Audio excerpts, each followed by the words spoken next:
Hey, what's up everyone? Welcome to 90 Day Fiancé latest news. Pedro Jimeno has always been proud of how strong he was.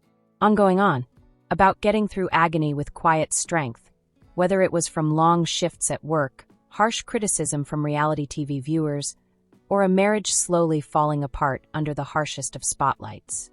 But none of that calmness helped him now. For days ago, the fever started. He believed it was just tiredness at first.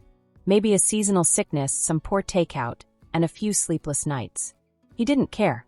But then he started to hurt all over, and he couldn't stop shaking, even in hot showers. He also had a dry, crackling cough that made his chest feel like it was on fire. He still waited. He had learned not to ask for help too quickly. But that night, the fourth night, was different.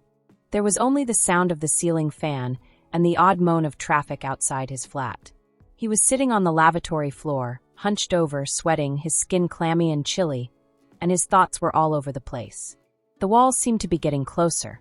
His reflection in the mirror hardly seemed like a person, thin, red, and with sunken eyes. He could hardly talk when he eventually called his mother, Lydia. His speech sounded like sandpaper scraping against wood. "Mama, I'm dying." She didn't think twice.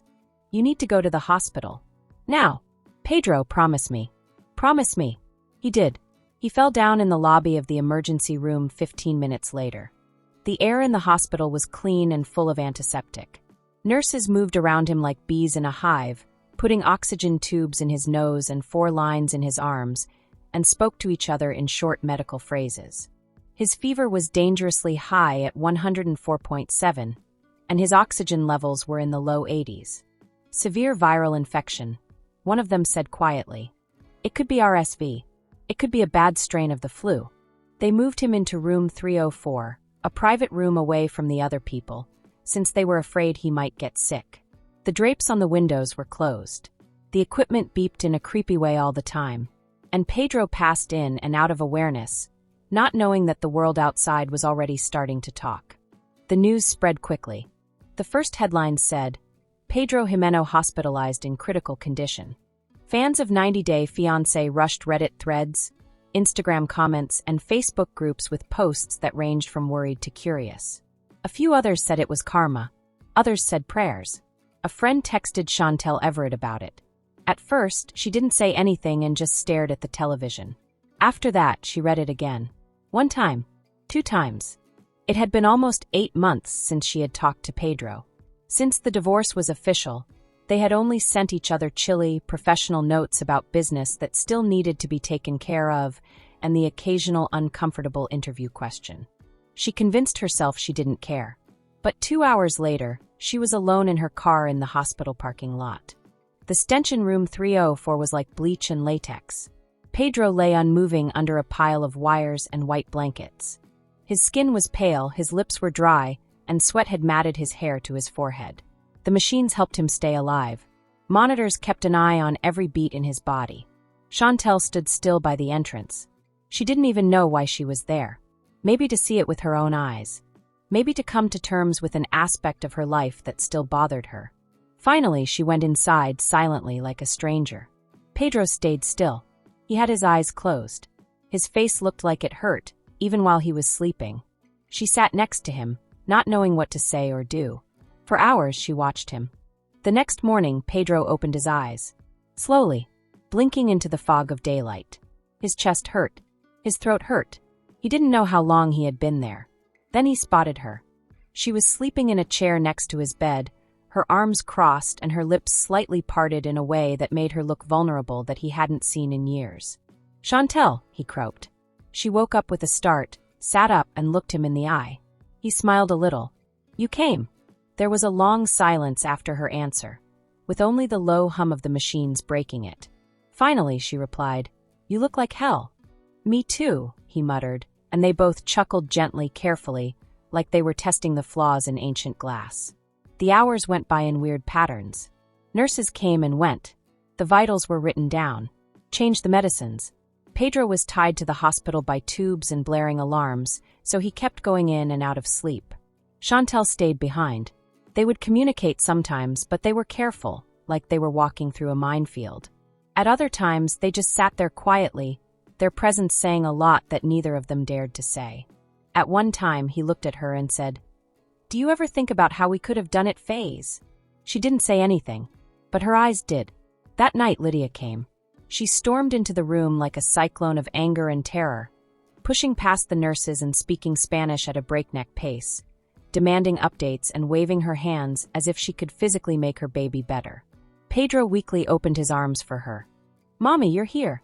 She hugged him, kissed his forehead, and cried as she whispered prayers. But as soon as she spotted Chantel, the warmth left. Her gaze froze. "Why is she here?" Pedro started to answer, but his voice broke. Chantel got up slowly. "I should leave." Pedro said, "No, please stay." The two women looked at each other with piercing, resentful, unsaid looks. Then Lydia turned away and spoke something in Spanish. But Chantel stayed. Pedro had a dream that night. In his fevered mind, he wandered barefoot into a hazy field where sugarcane swayed gently in the wind for miles and miles. The sky above him was golden, and the air smelled like rain and dirt. He could see his father standing far away, grinning. "All." Pedro went to him with tears in his eyes, but his feet felt heavy, like they were stuck in dirt. "Papa," he said softly, "I'm tired." His father said softly, "You've carried too much, hijo. Even strong men have to fall sometimes. Let other people carry you." Pedro tried to touch the person, but it turned into mist. The field was gone. The ground below him broke. He woke up gasping for air, covered in sweat, and his heart was racing against the chest monitor. The alarms went off. Nurses ran in, but he was still alive. The fever went away the next morning. His temperature fell. His oxygen levels became stable. The virus, which was brutal and unrelenting, was starting to let go. Dr. Simmons, a young doctor with compassionate eyes and quick hands, smiled as he looked over Pedro's vital signs. He said, "You turned the corner. It'll take some time, but you're getting better." Pedro nodded, too tired to say anything. Chantel sat near the window and looked out at the courtyard.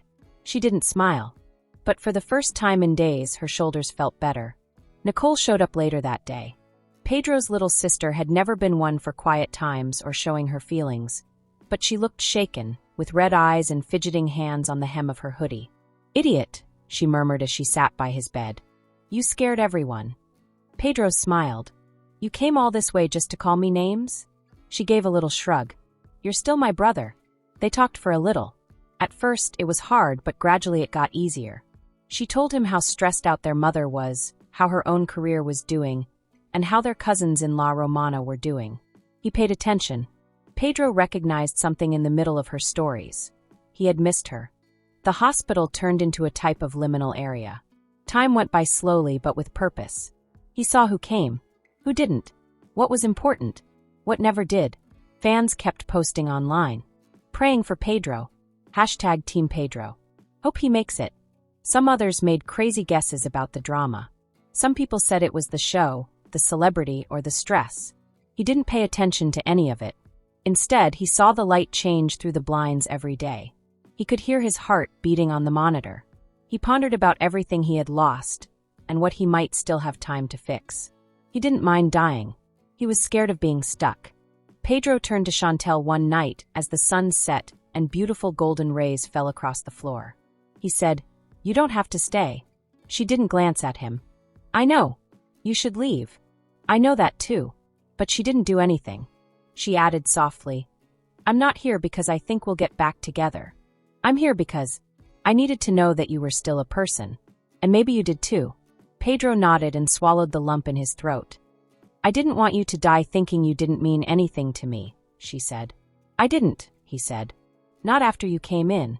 They didn't say goodbye. They didn't say thanks. They sat still and watched the final light go from the sky." Pedro was let go 2 weeks later. He walked slowly out of room 304, being careful with his movements and holding a cane in one hand and discharge papers in the other. The nurses sent him their best wishes. Dr. Simmons gently slapped him on the shoulder. On the walk out, the hospital smelt different. It smelled less like terror and more like fresh air after a storm. Chantel stood by the automobile. She had said she would drive him home. Not because I have to. Not because of love. Out of something else. Something resembling tranquility. On the way home, they stopped at a park that wasn't very busy. Pedro wanted to go for a walk, give his legs a stretch, take in genuine air. They sat on a bench under a big oak tree. In the heat, the cicadas buzzed. In the distance, kids were playing soccer. Pedro saw the world in a new way. Everything seemed clearer, more colorful. So what now? Chantel wanted to know. He took a deep breath. He said, I get better. And maybe I find out who I am when I'm not fighting with everyone. She nodded. And maybe, he went on, we'll chat again sometime. Not about the past, just about who we are now. Chantel smiled. Not very brightly. Not sadly. Just really. I'd like that. Pedro Jimeno did something he hadn't done in a long time on that tranquil summer evening when there were no cameras, no drama, and no masks to wear. He let go. This gossip is over. If you liked the video, then give your opinion in the comment box and stay with us by subscribing the channel. Thank you.